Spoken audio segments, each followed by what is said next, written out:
Welcome everyone to our buying group, our buying power webinar. We're doing too many webinars at the moment. Our buying power webinar series. I imagine for most of you, you might have joined one of these before. We run them about every 1 to 2 months. And for this one, we're going to be focusing on meeting your sustainability targets and how you do that with renewables. We've got a fantastic panel today. We're also going to cover a little bit on the CIS, the Capacity Investment Scheme, and how that may or may not impact the PPA market. Apologies if anyone had any trouble joining. We are just on a new system today. Just to let you know, this webinar is actually being recorded so that people can take a look at it. You can always find our previous webinars on our website on the events page. So I'm just going to share my screen in just a moment.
Okay, fantastic. So for those of you who are new to the Business Renewables Centre, we assist organisations. We are a not-for-profit and we assist organisations to procure renewable energy, particularly via PPA, and helping really both sides of the equation to work together and to understand each other's sides a little bit better. We've developed a whole lot of resources. We have around 20 plus resources on our website. And we also deliver quite a lot of training to organisations. Just next slide. Thanks, Bridget.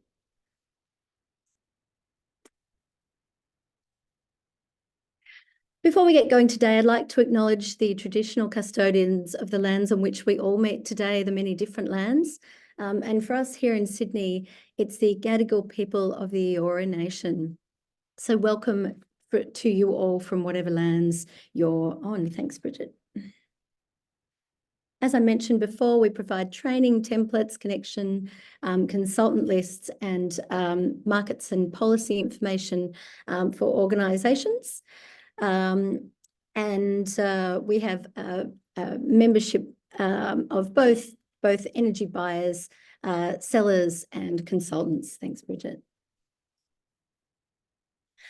So what have we been doing? We're really super busy at the moment. We have been launching our new buyers group thanks to help from the City of Sydney's Innovation Grant.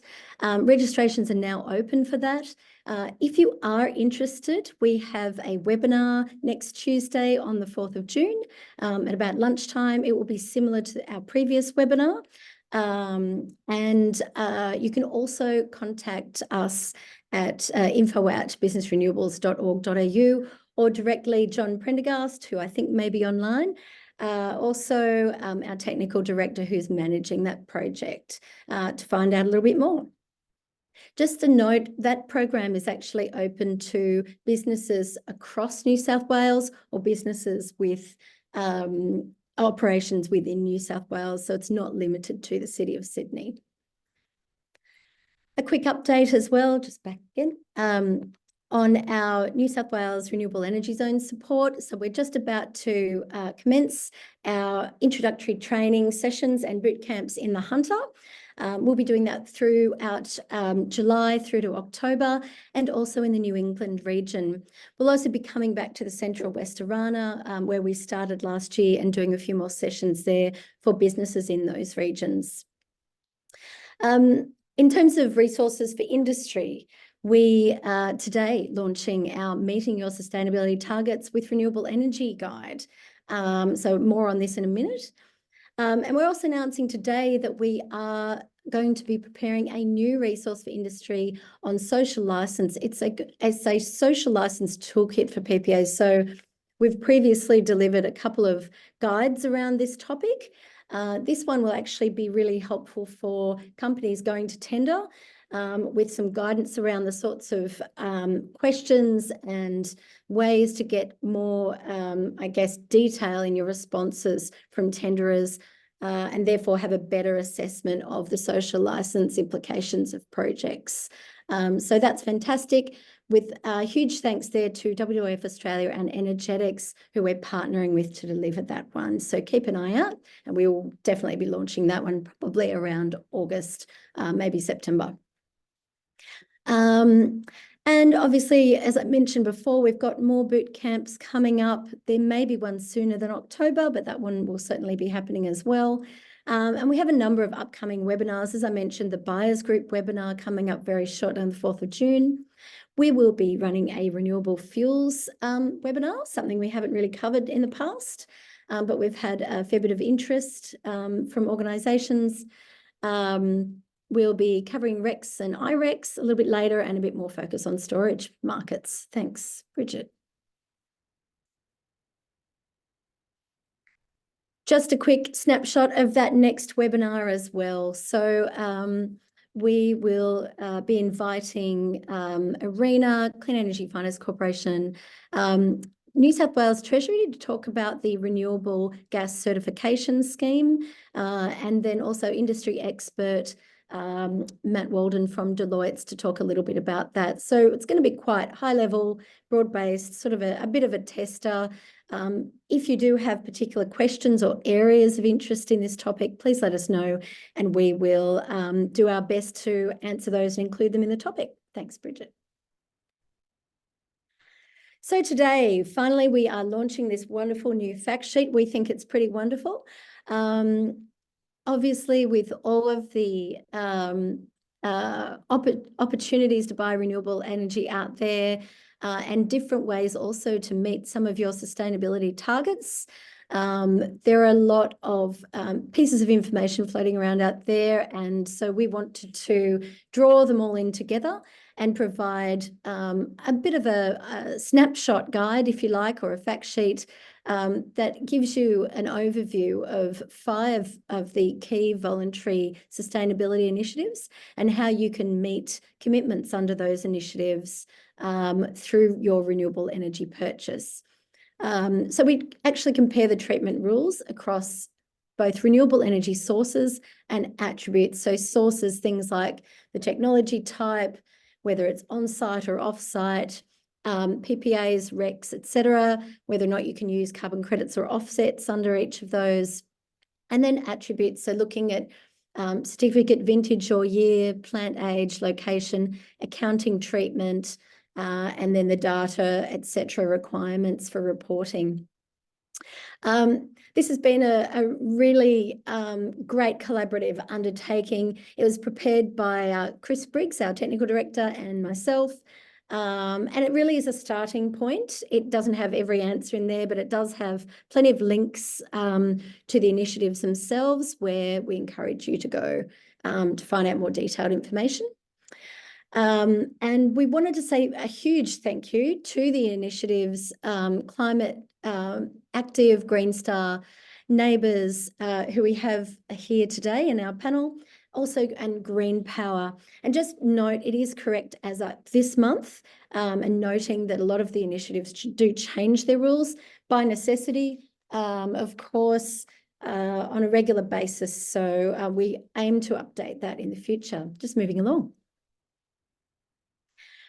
And like I said, we've had a wonderful response and support network input from members from our market advisory panel in the preparation of this. And these wonderful 9 people and their teams have contributed significantly to the development of this guide. We always like to ground truth our guides and put them up to our market advisory panel. And so this fantastic team has provided really great input into that. Make sure we're saying the right things. So thank you, a huge thank you. So now moving on to our panel for today. And so I'll introduce each person, each one of our panelists. You might want to perhaps turn on your camera, our panelists, and we will in fact just stop sharing now so that we can see the whole panel.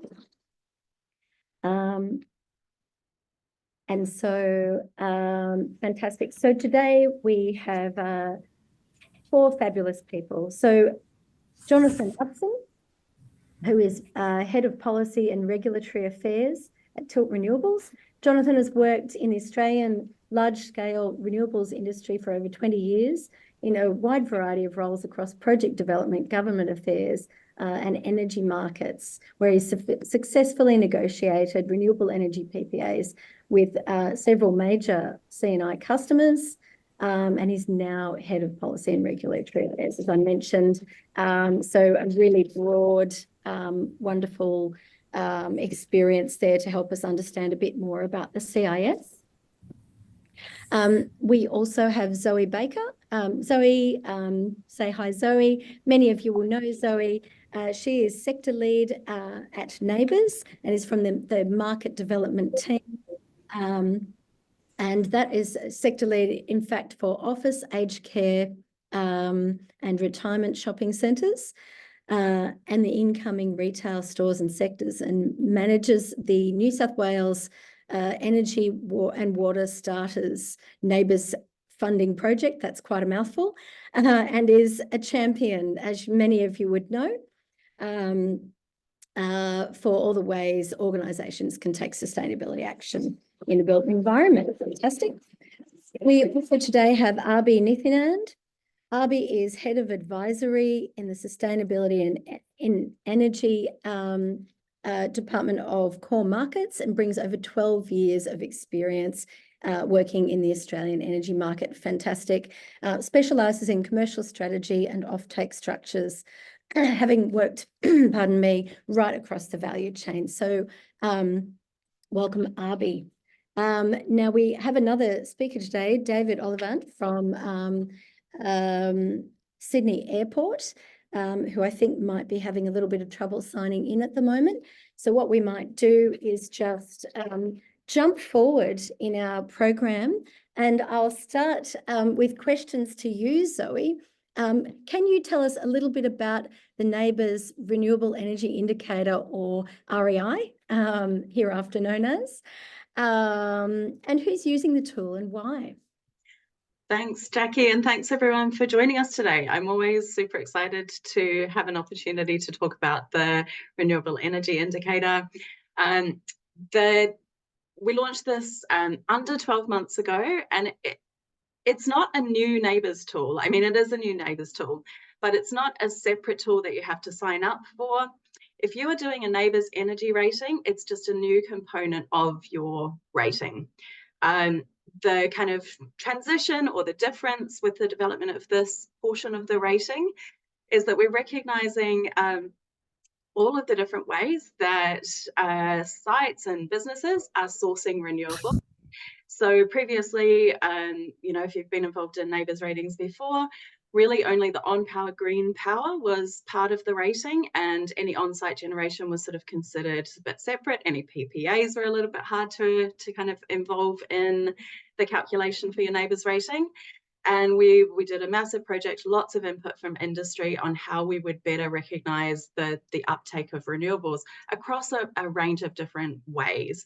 Because I think that's part of the, the great opportunity is that renewables are not always going to be the same for every site.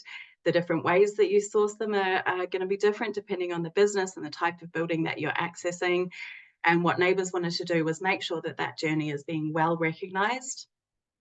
So when energy ratings are done with neighbours now, you're just getting another sort of page and another result on that report, which is represented as a percentage. So percentage of total energy, that's renewables, and then that's broken down into the different sources. So for sites where there might be a combination of different renewable sources, some on-power green power, the grid power as well, for those states where there's, or locations where there's greening of the grid happening more rapidly than others. So that's all being represented. And so who's using it? Everybody who gets a neighbours energy rating, which is really great. And yeah, we're coming up to 1 year in July, since the tool launched. And so we'll start to see the repeat ratings. Hopefully we're starting to see some improvements on that REI result as well. That's fantastic. And so I guess there are lots of opportunities for people to be able to really get that REI result out there. So do you have a few things, maybe 3 things that you can recommend to companies now using the tool? Yeah, so obviously encourage everyone to get a neighbours energy rating. That's my first recommendation, because you're going to get this REI result as part of it. Some of the things that that you kind of want to make sure that you've got up your sleeve. So because we've only had that part of the rating in market for, as I said, under 12 months, there's been a little bit of not lack of preparedness, but people haven't had the right data ready to go at the time that they're doing the neighbours rating. So that's one thing. Make sure that when you're ready to do the neighbours rating and the part of your business that's doing the neighbours rating, that they have access to all of the bits, the data sources, any of your on-site renewables information, any of the LGCs that have been retired, so that they don't get missed when the neighbours rating is done and everything is calculated.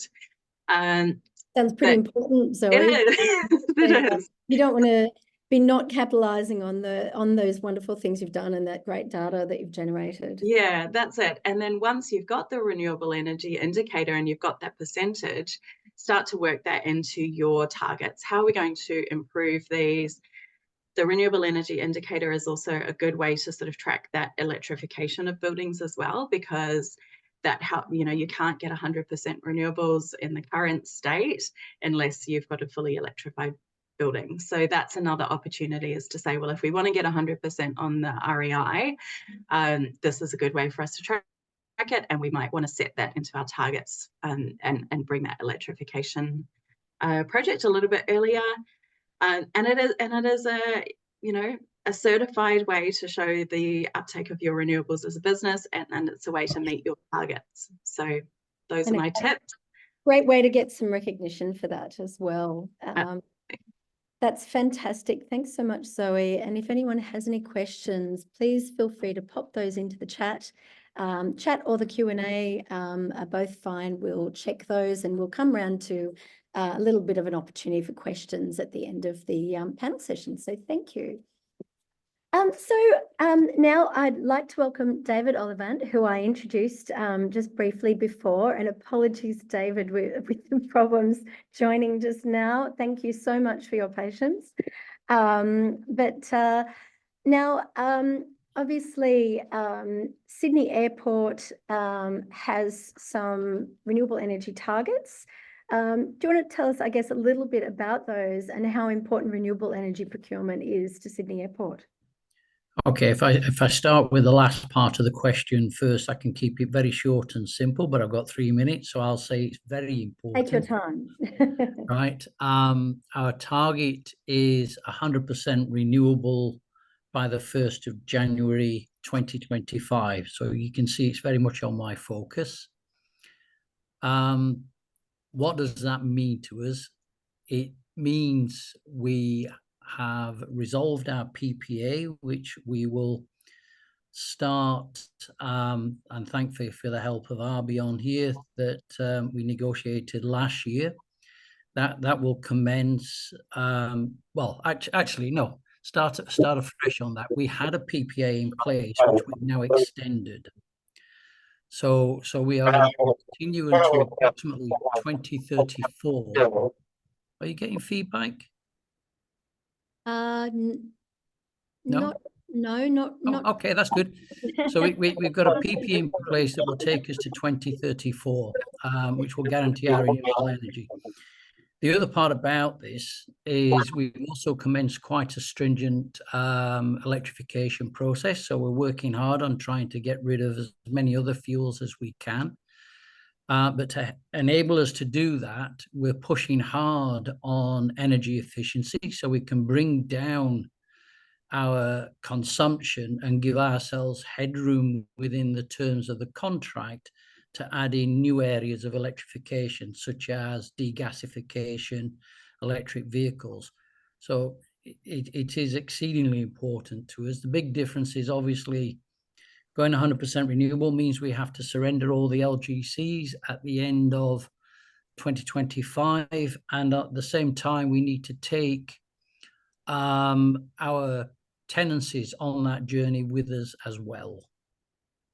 Yeah, of course. That's something that, you know, a lot of organizations are looking at the moment, is that sort of scope 3 and getting some of that that electricity that they're using down to help you with your scope 3. Obviously, you know, opportunities for potentially supply chain PPAs, which we've covered in a couple of other webinars. If you're interested in that topic, we have those webinars on our website as well, or you can just email me or the team.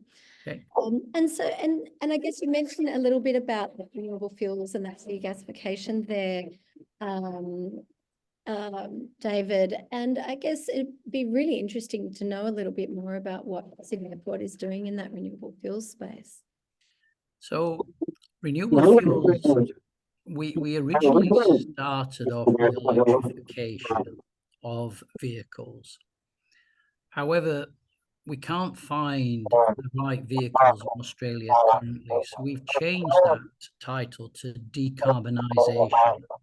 Yeah, sure. Right, which then opens up the field to look at hydrogen vehicles, and even a closed circle loop where we can take cooking oil from internal providers at the airport that provide, shall we say, roast chickens, and take that cooking oil, filter that and turn that back into fuel.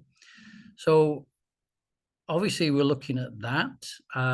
We've not gone a long way down that journey. It's only a recent change. And we're also working with other airports on sustainable air fuel as well. So we are trying to get the mix right, because, you know, at the end of the day, we are part of the chain of emissions for aircraft, but we don't control the aircraft fuel. We have to get that right. Yeah, absolutely. I mean, it's another whole topic, a topic that we will probably touch on again in that next webinar. We might even invite you back, David, for round 2. But thanks very much. That's very helpful sort of overview. I guess as a buyer, you know, you'll have you've really experienced, and this isn't a question I've noted down to ask you, but we talked a little bit in our prep session around your move more into that sort of, I guess, facilities management almost sort of area of the business, and how that's changed for people who may not be familiar with David. David was previously at Woolworths and involved in led the PPA process there as well. So David, I guess, yeah, just your experience in that change. It's an interesting one, because as procurement, I was responsible for the contracts and getting the contracts right, and then handing it over to the operational teams to actually operationalize the contract and get them to run it. Now I'm doing both. So not only did I work, as I said, we worked quite hard with core markets to get the PPA across the line as a PPA, but also now I manage all the utilities at the airport in terms of consumption, how we're going to go that forward. And as I said earlier, you know, the best kilowatt, doesn't matter whether it's green power or other fuels, is the one that you don't use. So we're working hard on efficiency and trying to bring down our overall consumption which means that the PPA will add more value to the business. Yeah, it's So definitely. it's an interesting challenge. Yeah, that's right. And I think probably make you even more valuable in both the procurement team and the ops team, being able to say that you've lived both experiences. So that's really fantastic. Thanks so much for that, David. No problem. There is a question for you in the Q&A, but we'll come back to that when we get to the Q&A session. Thanks for that, Delia and Mills. Next, we have third panelist who Paul Markets was just mentioned there by David as a consultant. Today, as mentioned, we have Arbi Nityanand. And Arbi, I guess, what are some of the challenges your clients face when seeking to procure renewables and meet sustainability targets? And how will our fabulous new fact sheet help? Yeah, thanks, Rick. Yeah, I think I might start off with the fact sheet in itself and Great. some of the other issues. So I think typically when we work with clients, almost the first step is to try and understand what does renewables mean. And it's such a wide response on what the word in itself means for each organization. And then once you figure out what renewables might mean, and then it's about, well, accreditation and alignment. So where do you even, before you look at commercials, term, tenor, technology, there's a lot of pre-work to be done. And that's why I think the fact sheet's a really good start for anyone looking to get into the space. The first step is to kind of look at the options, understand where your alignment is, what does renewable mean to you, how are you looking at accounting. And then after that is typically when we start to even look at commercial strategies and structures and mechanisms that potentially will be considered within the framework. So, and I guess from a client perspective, yeah, I think we've got a lot of different challenges for different clients, but in general, there's a lot of appetite and the appetite's growing. Pipelines getting a bit tighter and tighter. I guess there's a lot more availability of solar in the market. We're going to speak about that a bit more when the CIS comes in, but I guess that's why the CIS is potentially there to hopefully drive more capacity in the market. But a lot of organizations looking to get in, some of them don't know where to start. So fact sheet's a good place to start. And then after that, working out the strategy and then ensuring that you can manage internal stakeholders with competing priorities in a manner to form a holistic strategy before you even go to market. We find often it's simpler to agree on what you're doing and then go to market, as opposed to go to market, get a whole range of prices and responses, and then try to force a decision down based on pure pricing. So, yeah, and I guess that's That certainly makes sense. I'll be having people, really be strategic about what they're buying and why they're buying it, and looking at what it is that they're trying to achieve with their renewable energy purchase, because it is, there are lots of different options out there and lots of different retailer products and certificates and those sorts of things. And so getting not just a good price, but the right thing for your organization is really, really sort of fundamental. And I can see Zoe nodding her head enthusiastically there. So that's great. And so I guess, Arbi, also, what are you seeing therefore in terms of product innovation or change from those electricity retailers and energy providers to help corporates to meet those targets? Obviously, this fact sheet is for those providers as well, so that you can help you understand what your clients are trying to do. Absolutely. And I think the market's really progressed and there's a lot more innovation now compared to what a renewable energy buyer could do even 4 or 5 years ago. I can see a fair few retailers on the call today. Yeah, I think the retail market has really stepped up. We're seeing a range of offers right from historic retail PPAs to firmed options, or just sleeving where it's a BYO PPA, but a retailer just sits there to sort out the accounting and cash flow issues. Yeah. So we find that now the conversation's more about risk. Like typically we find the best structured PPAs are ones where all the risks are identified and you figure out who's best placed to manage that risk. and yeah, having that open dialogue with whether it's your direct wholesale counterparty or your retailer, really driven a lot of innovation and structures within the contract. Like, I guess when we look at PPAs, there's 50, 60 ways you could kind of skin it based on slight variations there. But just one thing which we're seeing more on, and probably the bigger end of down on the wholesale side, is virtual tolling. Bridget, if you could just very quickly share a slide. Like, I guess we've oversimplified a really complex piece, but then just some of the innovation, I just thought I'd share something we're seeing in the market, which is quite innovative. Slides just coming up in a couple of minutes or a couple of seconds there. Yeah, I guess it can be a little bit confusing out there for people now with so many products in the market, and having a little bit of guidance around which products are going to achieve what. And so here's your slide there. Thanks. Absolutely, and I guess that's where it comes back to the previous point of the strategy up front. So understanding what's renewables and what products work for you is quite important before you go to market, because you're not going to get 50 sets of prices from 50 different players in the market. It's being focused on what you're looking for. Very simplistic overlay of what's a virtual toll, what we're working with clients on. So typically in the graph, what you're seeing on the left is, say, a customer with two renewable PPAs, yellow for solar, green for wind, and then they typically be, I guess, exposed or what you call short, which is the red area because the solid line's the load, or long, which is the blue area, so where the PPA is generating more. So this is assuming it's a wholesale PPA, retailer is not firming it.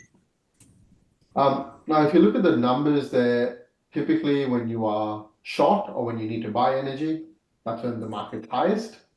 Or when you're long, when you need to sell the excess energy from your PPA, is also coincides, especially if there's a solar PPA with the lowest price period. So one of the things we realized, we worked with a client was to figure out, well, hang on a minute, let's try and reduce the exposure, and we don't need to firm it up for the entire period. Our biggest exposure is only 2 to 3 hours a day. So we structured a virtual contract with a battery whereby the client will charge and discharge based on their load and generation. So in the graph on the right, you can see that solid blue area where essentially the battery is virtually charging. Whether the developer does that or not, different question. From a contractual perspective, they're doing that, and they're shifting that energy to the purple area at the afternoon peaks, and thereby reducing the exposure when prices are really high. Overall, that kind of brings down the purchase price for when you don't have sufficient energy from 115 to 85. This is just illustrative using 12 months of Queensland data. But in general, we're seeing different variations of virtual toll. So again, lots of innovation happening once customers know what they're looking for and what kind of risk they can take. Yeah, fantastic. That the graphics rather like one of those pick the difference games that you can play. But certainly, I think some of those points, particularly about that load shifting and how you can utilize that storage, really important and should all be considered. So if anyone has any questions around that, Arby is your man. Thanks very much, Bridget. We'll just come back to, the panel mode. And so, so that's it really on our meeting the commitments guide. Now moving on to PPAs and the capacity investment scheme. And we're going to go first to Jonathan with some questions around the capacity investment scheme, or CIS or CIS, whatever you would like to call it. So Jonathan, could you give us a quick overview of the CIS? And I guess add to that whether or not you think the CIS is going to change the PPA market and how. So kind of a triple barrel question there. All right, thanks, Jackie. Before I do that, though, as someone who's been involved with BRC-A since the beginning, I'd like to congratulate you and your team for all the great work you've done and all the progress that you've made. Thank you very much. We appreciate that greatly. And we also appreciate, Jonathan, you've been involved and supported a lot of our our guides and information that we've put out to industry. So thank you. Also. The Capacity Investment Scheme was announced last December. It involves the federal government providing a scheme to enable 23 gigawatts of variable renewable energy and 9 gigawatts of dispatchable capacity. And give you an idea, the NEM is roughly 60 gigawatts of capacity the last time I looked. So it's a very, very significant program. The first tender will actually be released tomorrow or Friday for 6 gigawatts of variable renewable energy, and then every 6 months after that. The operation of the scheme, basically it involves the Commonwealth is providing a floor and a ceiling price that they'll guarantee, basically. So if your net revenue price for the year is below the average of it, is below the floor, you'll be topped up. And if your net revenue for the year, the net revenue price you get is above the ceiling, you then have to pay the Commonwealth back 50% of that. So it basically enables you to get project financing, because if the floor price is set appropriately, then that will cover your debt service obligations, and therefore the banks will say, okay, well, we're definitely going to get our money back, so they'll give you financing. That's the basic, very, very simplistic view of it. As far as how significant it is, well, I think DQ, or that's the nickname for the DCCEEW, is in one of their briefings, they actually said that they recognize that the CIS will enable most, if not all, new variable renewable energy projects, which is a very, very big call. I mean, they're basically saying we will be the market. And you could say, you can agree or disagree with that, but it's certainly it's a scheme which will definitely help get more renewable energy into the market, and particularly dispatchable capacity as well. Getting project financing for batteries is quite challenging. The revenue stream is less predictable and is seen as riskier by banks and things. So that side of the scheme, which will be in the tender in November, and recently there were announcements in New South Wales for several big batteries, that will be particularly helpful. As far as the impact on PPAs, it's kind of, there's advantages and disadvantages. Certainly it will enable more generation, so that's great. It'll get more projects built, which will give you more options. For example, if you're looking for a wind farm in New South Wales, you're probably having some difficulties, not necessarily because of financing, but other issues.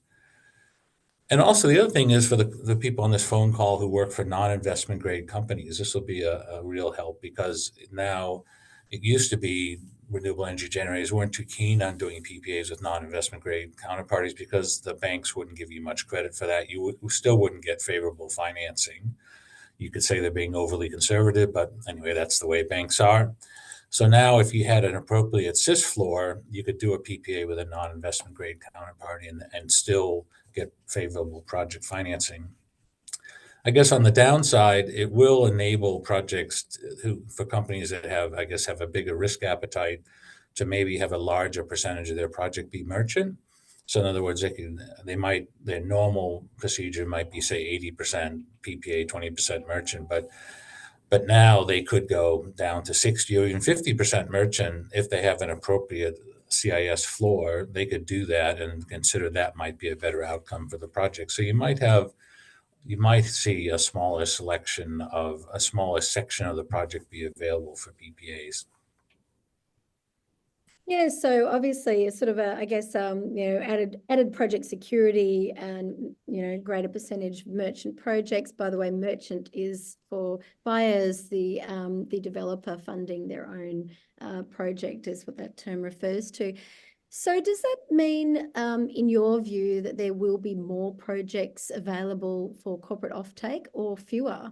And how long do you think these changes might take to materialize? That's the how long is a piece of string question for you. Well, answering the first question, there are a lot of, as I think most people know, we are not progressing to the 80%, 82% renewable energy target by 2030 at the moment. Hopefully we will, but at the moment there are other issues. Financing is probably not the top of the list. Planning environment issues, EVBC, also particularly in New South Wales, their planning system is rather a quagmire at the moment. So that's a real issue. Obviously, the transmission build out is also being delayed. And, we need new transmission lines to connect to. The existing lines are getting pretty full. So it's not the golden bullet. It's not the only thing we need, but it certainly will get more projects happening. And so there should be more PPAs available, but it's not going to happen tomorrow. I mean, if they give a contract to someone today, the project is unlikely to actually be generating electricity for at least 2 years. So it's going to be down the track a bit.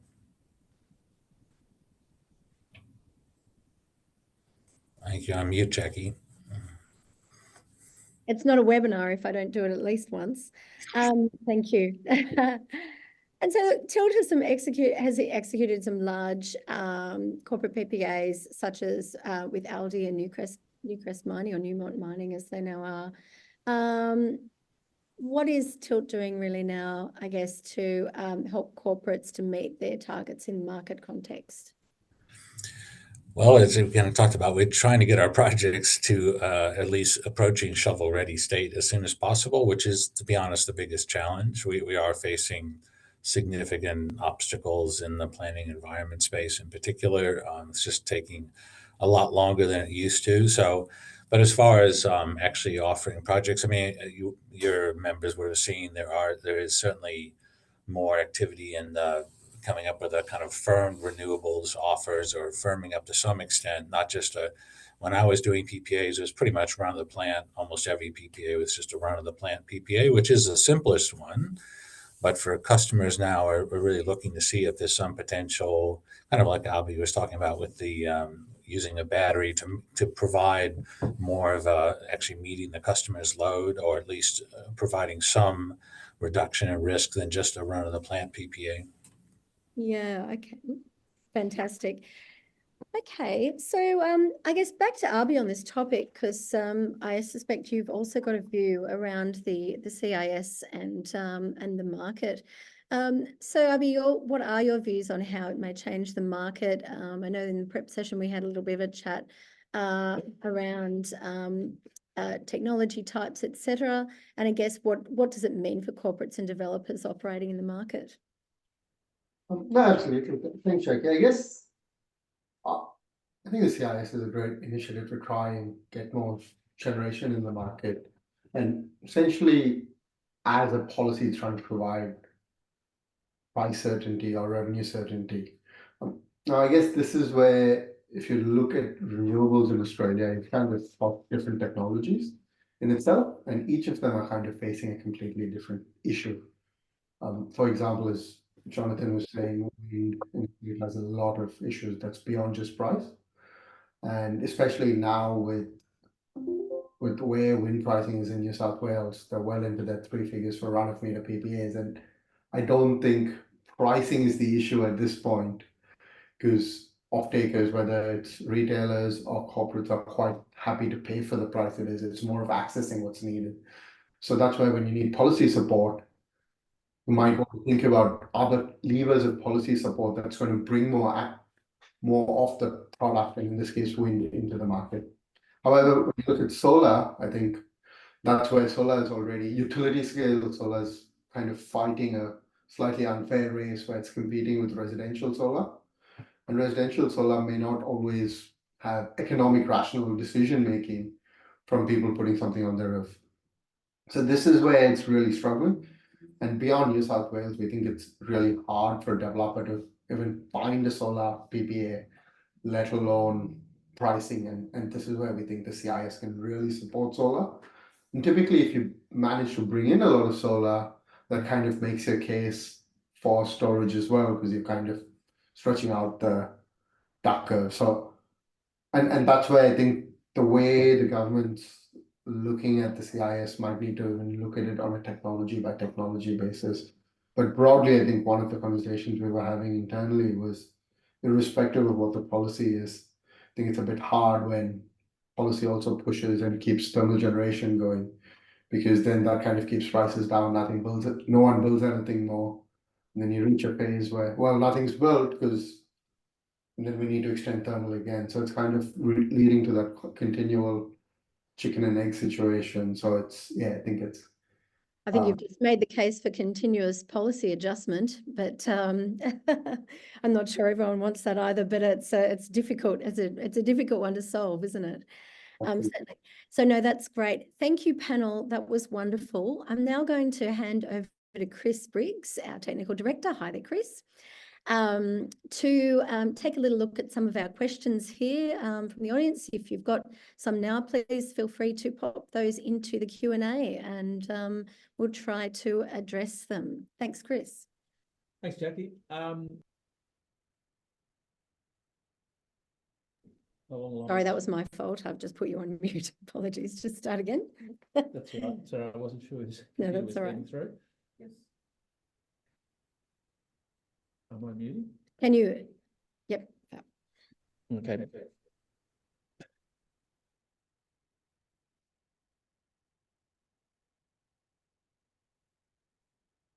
You're on mute, Chris. Okay. Apologies. You're live. We're doing that thing in this where we're in the same room and it's not quite working. There we go. Sorry about that. I thought actually we've got a couple of questions from the audience, but I might ask one follow-on question because I think we've got a little bit of time to Jonathan and Abi. There's been a lot of speculation around what the CIS might do to the corporate PPA market. Some were suggesting it might crowd them out. Some were saying, well, we might just see a market where you just see retail PPAs after parties have signed or have got agreements through the CIS. Some were suggesting that we might see parties sign deals with corporates and then incorporate them in their bids, which might lead to more attractive bids. I guess I'm just interested, it sort of goes to the question, I guess, the balance between new and operational PPAs and additionality questions. I'm interested whether you have some views on how the CIS might affect the sort of balance within the corporate PPA market itself. Any views from Jonathan and Abi or others, indeed? Sure, Chris. I guess it's kind of those issues, those can be done both kind of concurrently. Jonathan, So you're on mute now, I think. No, I'm not on mute. No, he's not. Can you hear me? Can you hear me now? We can, yes, indeed. Okay. So a renewable energy project can apply for, obviously can try to negotiate PPAs. They can also apply for CIS, tender into the CIS, and they'll probably do both, I imagine, concurrently to some degree. The question will be then which one will end up being successful first. You can be pretty early stage and apply in the CIS. All you need is to have put in your development application and a connection inquiry. So that's a pretty low hurdle. You may not be successful if you're not more progressed than that. I wouldn't suggest that as an off-taker, you would sign a PPA for a project that was only progressed to that point. I think you'd want to have a more progressed project to have any idea when it's actually going to be finished and generating electricity. So, but it is an advantage for the project in the CIS to have a PPA. So if they had a PPA, I think that would help them in the CIS. On the other hand, if you had a CIS tender, if you were successful with that first, then obviously you would then decide whether you think a PPA would be a benefit. But I think it would be if it obviously at the right price. Any additional comment from Abi, or we can move to? No, I think I agree with Jonathan. It's typically we'd see developers try to get both at the same time and see which one's successful first, and then make the other opportunity look a lot more commercially attractive because you've got one contract, so try and get both. Okay, thank you. So we'll move to audience questions. So we have one.